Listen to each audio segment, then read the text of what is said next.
अस्सलाम वालेकुम student. Question 2 है काउंटिंग इन उर्दू। हमने उर्दू में काउंटिंग लिखनी है 1 से लेके 20 तक। नेक्स्ट है वर्ड प्रॉब्लम क्वेश्चन। फर्स्ट है there are 387 ruler in a box. एक बॉक्स में कितने रूलर है? 387।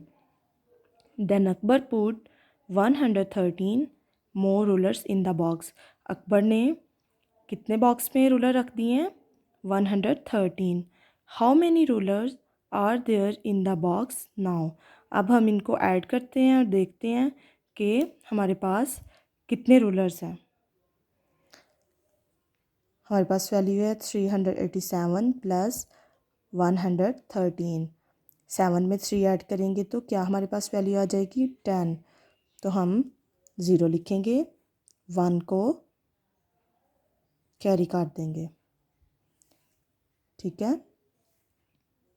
8 प्लस 1 9 और 1 कैरी का ऐड करेंगे तो क्या आ जाएगा? 10। यहाँ भी हम 0 लिखेंगे और 1 कैरी काट देंगे। 3 प्लस 1 4, 4 प्लस 1 कैरी 5। तो यहाँ पे हमारे पास क्या आंसर आ जाएगा?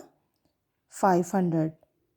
ठीक है स्टूडेंट, आपने बाकी क्वेश्चन एडिशन के मेथड से सॉल्व करने हैं।